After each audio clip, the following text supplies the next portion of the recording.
श्रीगुरुभ्यो नमः। नारायणाय परिपूर्णगुणार्णवाय विश्वोदयस्थितिलयो नियतिप्रदाय ज्ञानप्रदाय विबुधासुरसौख्यदुःखसत्कारणाय वितथाय नमो नमस्ते। देवं नारायणं नत्वा सर्वदोषविवर्जितं परिपूर्णं गुरुंश्चान्न गीतार्थं वक्ष्यामि देशतः। समस्तगुणसम्पूर्णं सर्वदोषविवर्जितं नारायणं नमस्कृत्य गीतातात्पर्यमुच्यते।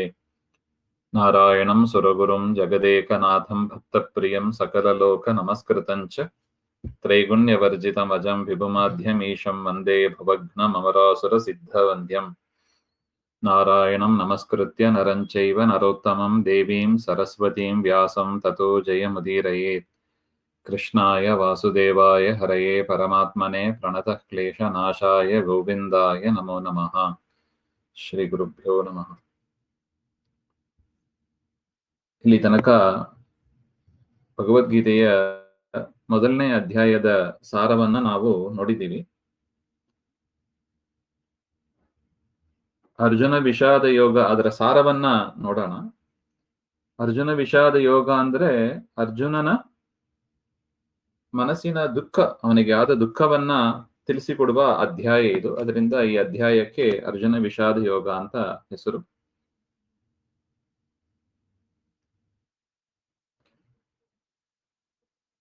ಗೀತೋಪದೇಶ ಮಹಾಭಾರತದ ಪ್ರಾರಂಭದಲ್ಲೇ ಮಾಡಿದ್ದಾಗಿದ್ರೂ ಕೂಡ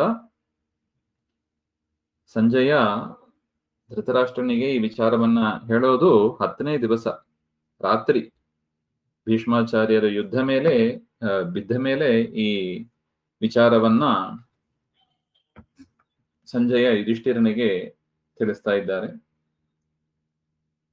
ಕುರುಪಾಂಡವರ ಸೇನೆಗಳು ಕುರುಕ್ಷೇತ್ರದಲ್ಲಿ ಸೇರಿರುವಾಗ ಯುದ್ಧಕ್ಕೆ ತಯಾರಾದವರಾಗಿ ಇದ್ದಾರೆ. ಕೌರವರ ಸೈನ್ಯವನ್ನ ರಕ್ಷಣೆ ಮಾಡ್ತಾ ಭೀಷ್ಮರು, ಪಾಂಡವರ ಸೇನೆಗೆ ಸೇನಾಪತಿಯಾಗಿ ದೃಷ್ಟದ್ಯುಮ್ನನು ಇದ್ದಾರೆ. ಆ ಸಂದರ್ಭದಲ್ಲಿ ಪಾಂಡವರ ಸೈನ್ಯವನ್ನು ಕಂಡು ಹೆದರಿ ದ್ರೋಣಾಚಾರ್ಯರ ಹತ್ರ ಬಂದು ಅವರನ್ನ ಪ್ರಾರ್ಥನೆ ಮಾಡ್ಕೋತಾನೆ ದುರ್ಯೋಧನ. ನೀವೇ ಭೀಷ್ಮರೇ ಮೊದಲಾದ ಎಲ್ಲರನ್ನು ಕೂಡ ರಕ್ಷಣೆ ಮಾಡಬೇಕು ಹಾಗೆ ಅಂತ ಪ್ರಾರ್ಥನೆಯನ್ನ ಮಾಡ್ತಾ ಇದ್ದಾನೆ. ತದನಂತರ ಅರ್ಜುನ ಸಾರಥಿಯಾದ ಕೃಷ್ಣನನ್ನ ನೋಡಿ 2 ಸೈನ್ಯದ ಮಧ್ಯದಲ್ಲಿ ತನ್ನ ರಥವನ್ನ ನಿಲ್ಲಿಸು ಅಂತ ಕೇಳಿಕೊಂಡಾಗ ಸರ್ವೇಂದ್ರಿಯ ಪ್ರೇರಕನಾದ ಶ್ರೀಕೃಷ್ಣ ಪರಮಾತ್ಮ ಅದನ್ನೇ ನಿಮಿತ್ತವಾಗಿ ಇಟ್ಟುಕೊಂಡು ಲೋಕಕ್ಷೇಮಕ್ಕಾಗಿ ಗೀತೋಪದೇಶವನ್ನ ಮಾಡಬೇಕು ಎಂಬ ಇಚ್ಛೆಯಿಂದ ಅವನಿಗೆ ವಿಷಯ ವೈರಾಗ್ಯ ಮುಂತಾದವುಗಳು ಉಂಟಾಗುವಂತೆ ಮಾಡಿ ಮನಸ್ಸನ್ನ ಪ್ರೇರಣೆ ಮಾಡಿದ. ಪರಮಾತ್ಮ ಮಾಡಿದ ಮೊದಲ ಅನುಗ್ರಹ ಅಂದ್ರೆ ಇದು, ನಮಗೆ ಅಲಂಬುದ್ಧಿಯನ್ನು ಕೊಟ್ಟು ನಮಗೆ ಆ ಪ್ರಶ್ನೆಗಳನ್ನ ಮಾಡುವಂತೆ ಪ್ರೇರಣೆ ಮಾಡ್ತಾನೆ ಹಾಗೆಂತ. ಅರ್ಜುನ ತನ್ನ ಸಹೋದರರಾದ ದುರ್ಯೋಧನ ಮೊದಲಾದವರು, ಗುರುಗಳಾದ ಭೀಷ್ಮರು, ದ್ರೋಣಾಚಾರ್ಯರು ಇವರನ್ನ ಕೊಲ್ಲುವುದರಿಂದ ನಮಗೆ ಪಾಪ ನರಕಗಳು ಇವೆಲ್ಲ ಬರುತ್ತದೆ. ಮತ್ತೆ ಯುದ್ಧದಲ್ಲಿ ಆ ಸೈನ್ಯ ಎಲ್ಲವೂ ನಾಶವಾಗ್ತದೆ. ಅದರಿಂದ ಅವರ ಸ್ತ್ರೀಯರು ಅವರು ಸುರಕ್ಷಿತರು ಇಲ್ಲದೇ ಇದ್ದವರಾಗಿ, ರಕ್ಷಣೆ ಇಲ್ಲದವರಾಗಿ, ವರ್ಣ ಸಾಂಕರ್ಯ ಉಂಟಾಗಿ ಆ ಜಾತಿ ಧರ್ಮಗಳು ನಾಶವಾಗುತ್ತದೆ. ಈ ರೀತಿಯಾಗಿ ಮೊದಲಾದ ಅನೇಕ ಅನರ್ಥಗಳು ಆಗುತ್ತದೆ ಅಂತ ಹೇಳಿ ತಾನು ಯುದ್ಧ ಮಾಡೋದಿಲ್ಲ ಹಾಗೆ ಅಂತ ಬಿಲ್ಲು ಬಾಣ ಎಲ್ಲವನ್ನು ಕೂಡ ಬಿಟ್ಟು ಆ ರಥದ ಆಸನದಲ್ಲಿ ಅವನು ಕೂತ ಹಾಗೆ ಅಂತ ಹೇಳ್ತಾರೆ. ಇದು ಮೊದಲನೇ ಅಧ್ಯಾಯದ ಒಂದು ಸಾರ. ಇದನ್ನ ನಾವ್ಯಾಕೆ ಕೇಳಬೇಕು? ಯುದ್ಧದಲ್ಲಿ ಅರ್ಜುನ ಕೇಳಬೇಕು ಸರಿ, ಭಗವದ್ಗೀತೆಯನ್ನ ನಾವ್ಯಾಕೆ ಕೇಳಬೇಕು ಹಾಗೆಂದ್ರೆ ಪರಮಾತ್ಮ ಹೇಳೋದು ಇಷ್ಟೇ, ಅರ್ಜುನನು ನಾವು ಒಂದೇ ರೀತಿಯಾದವರು. ಯಾವ ವಿಷಯದಲ್ಲಿ ಹಾಗೆಂದ್ರೆ ಧರ್ಮ, ವರ್ಣಾಶ್ರಮ ವಿಹಿತ ಧರ್ಮವನ್ನ ಮಾಡೋದಿಲ್ಲ ಹಾಗೆ ಅಂತ ಅರ್ಜುನ ಹಿಂಜರಿದ. ನಾವು ಕೂಡ ಹಾಗೆ ಇದ್ದೀವಿ.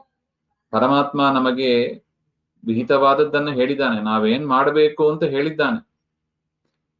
ಇದು ಭೂಮಿ, ಇದು ಶಾಲೆ. ಇದು ಈ ಭೂಮಿ ಇರೋದೇ ಅದಕ್ಕೆ, ನಮಗೆ ಪಾಠ ಕಲಿಸೋದಕ್ಕೆ, ಹೇಗೆ ಧರ್ಮಾಚರಣೆ ಮಾಡಬೇಕು ಹಾಗೆಂತ ಪ್ರಾಕ್ಟೀಸ್ ಮಾಡಿ ಮಾಡಿ ಮಾಡಿ ತದನಂತರ ಚೆನ್ನಾಗಿ ಪ್ರಾಕ್ಟೀಸ್ ಮಾಡಿದವರು ಮೆಚೂರ್ಡ್ ಜನ ಇರ್ತಾರೆ, ಮೋಕ್ಷ ಅಲ್ಲಿ ಇಟ್ಟು ನಮಗೆ ಸುಖವಾಗಿ ಇರುವಂತೆ ಮಾಡ್ಲಿಕ್ಕೆ ಅನುಕೂಲ ಆಗ್ಲಿಕ್ಕೆ ಇರೋದು. ಅದರಿಂದ ಈ ಭೂಮಿ ಇರೋದೇ ಅದಕ್ಕೆ. ಅದರಿಂದ ಭೂಮಿಯಲ್ಲಿ ಮೊದಲು ಮಾಡಬೇಕಾದ್ದು ಧರ್ಮಾಚರಣೆ. ಯಾವುದು ಧರ್ಮ ಅಂತ ತಿಳಿದು, ನಮ್ಮ ಧರ್ಮ ಯಾವುದು ಅಂತ ತಿಳಿದು ಅದನ್ನ ಪರಮಾತ್ಮನ ಪೂಜಾರೂಪವಾಗಿ ಮಾಡಿ ಕೃಷ್ಣಾರ್ಪಣ ಬುದ್ಧಿಯಿಂದ ಮಾಡಿ ಅದನ್ನ ಸಮರ್ಪಣೆ ಮಾಡಬೇಕು. ಆ ರೀತಿಯಾಗಿ ಮಾಡಿದರೆ, ಪ್ರಾಕ್ಟೀಸ್ ಮಾಡಿ ನಮಗೆ ಮೋಕ್ಷವನ್ನ ಕೊಡಬೇಕು ಎಂಬ ಉದ್ದೇಶದಿಂದ ಪರಮಾತ್ಮ ಇವುಗಳನ್ನೆಲ್ಲ ಮಾಡಿದ್ದಾನೆ. ಇರುವ ವ್ಯವಸ್ಥೆ ಇದು, ಇರುವ ಸಿಸ್ಟಮ್ ಇದು. ಅದರಿಂದ ಅರ್ಜುನ ತಾನು ಯುದ್ಧ ಮಾಡೋದಿಲ್ಲ ಹಾಗೆಂದ್ರೆ ಅರ್ಜುನ ಕ್ಷತ್ರಿಯ. ಅದರಿಂದ ಅವನಿಗೆ ಯುದ್ಧ ಮಾಡೋದು, ದುಷ್ಟರ ಸಂಹಾರ ಮಾಡೋದು. ಯಾರು ದುಷ್ಟರು? ಅಧರ್ಮ ಮಾಡುವವರು, ಧರ್ಮ ಮಾರ್ಗದಿಂದ ಚ್ಯುತರಾದವರು. ಅದರಿಂದ ಅವರನ್ನ ಸಂಹಾರ ಮಾಡತಕ್ಕದ್ದು ಹಾಗೆ ಅಂತ ಹೇಳಿ, ಇದ್ರ ಮೇಲೆ ಪ್ರಶ್ನೆ ಬರುತ್ತದೆ, ಇಲ್ಲ ಕೃಷ್ಣ ಯಾಕೆ ಯುದ್ಧ ಮಾಡು ಅಂತ ಹೇಳಿದ ಹಾಗೆಂದ್ರೆ, ನಮ್ಮಲ್ಲಿ ಇರುವ ಉಪಾಯ ಶಾಸ್ತ್ರದಲ್ಲಿ ಸಾಮ ದಾನ ಭೇದ ದಂಡ ಹಾಗೆ ಅಂತ. ಮೊದಲು ಸಾಮ, ಒಳ್ಳೆ ಮಾತಾಡ್ಬೇಕಂತ, ಇದ್ದಕ್ಕಿದ್ದಾಗಿ ಯುದ್ಧಕ್ಕೆ ಅಂತ ಹೋಗ್ಬಿಡೋದಲ್ಲ, ಅದು ಲಾಸ್ಟ್ ಆಪ್ಷನ್. ಅದು ಕೃಷ್ಣ ಅದನ್ನ ಮಾಡಿದ ನೋಡಿ.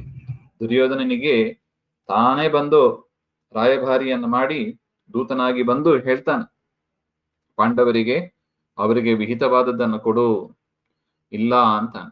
ಅವರಿಗೆ ವಿಹಿತವಾದ 5 ಗ್ರಾಮಗಳನ್ನಾದ್ರೂ ಕೊಡು ಅಂತಾನೆ, ಇಲ್ಲ ಅಂತಾನೆ. ಸೂಜಿ ತುದಿಯಷ್ಟು ದಾರವನ್ನು ಕೂಡ ನಾನು ಪಾಂಡವರಿಗೆ ಕೊಡೋದಿಲ್ಲ ಹಾಗೆ ಅಂತ ಕರಾರಾಗಿ ಹೇಳ್ತಾನೆ ದುರ್ಯೋಧನ. ಅದರಿಂದ ಯುದ್ಧ ಅನಿವಾರ್ಯವಾಯಿತು. ಅಷ್ಟು ಮಾತ್ರ ಅಲ್ಲ, ಯುದ್ಧವನ್ನ ಅವಾಯ್ಡ್ ಮಾಡಿರಬಹುದಲ್ಲ ಹಾಗೆ ಅಂತ ಅನೇಕ ವಿಚಾರಗಳಿದೆ. ಭಗವದ್ಗೀತೆಯ ಮೇಲೆ ದೊಡ್ಡ ಆಕ್ಷೇಪ ಇದೆ. ಹೇಗೆ ಯುದ್ಧ ಮಾಡು ಅಂತ ಹೇಳಬಹುದು ಅವನು ಹಾಗೆ ಅಂತ ಆಕ್ಷೇಪ ಅದು. ಅದಕ್ಕೆ ನಾವು ಮಹಾಭಾರತವನ್ನ ಸಂಪೂರ್ಣವಾಗಿ ಓದಿದರೆ ಅದರ ವಿಚಾರ ನಮಗೆ ಗೊತ್ತಾಗ್ತದೆ.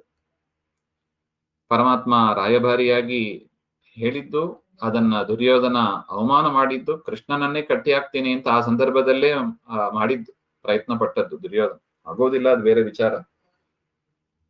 ಪ್ರಯತ್ನ ಅಂತೂ ಪಟ್ಟಿದ್ದ, ಕೃಷ್ಣನನ್ನೇ ಕಟ್ಟಿ ಹಾಕ್ತೀನಿ ಹಾಗೆ ಅಂತ. ಮತ್ತು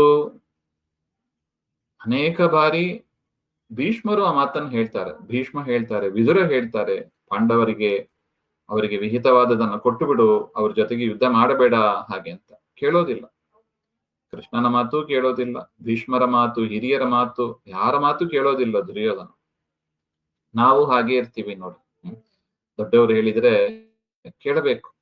ಇದು ನಮಗೆ ವಿಹಿತವಾದದ್ದು, ಇದು ಮಾಡಬೇಡ ಹಾಗೆ ಅಂತ ಹೇಳಿದ್ರೆ ಮಾಡಬಾರದು. ಯಾವ್ದು ಓದಬೇಕೋ ಅದನ್ನೇ ಓದಬೇಕು, ಯಾವ್ದು ಪ್ರಾಕ್ಟೀಸ್ ಮಾಡಬೇಕೋ ಅದನ್ನೇ ಪ್ರಾಕ್ಟೀಸ್ ಮಾಡಬೇಕು. ಥಿಯರಿ ಪ್ರಾಕ್ಟೀಸು ಅದು ನಮಗೆ ಪ್ರಿಸ್ಕ್ರೈಬ್ಡ್ ಆಗಿ ಇರಬೇಕು. ಪರಮಾತ್ಮ ಯಾವ್ದನ್ನ ಪ್ರಿಸ್ಕ್ರೈಬ್ ಮಾಡು ಅಂತ ಹೇಳಿದ್ದಾನೋ ಅದನ್ನೇ ಮಾಡಬೇಕು.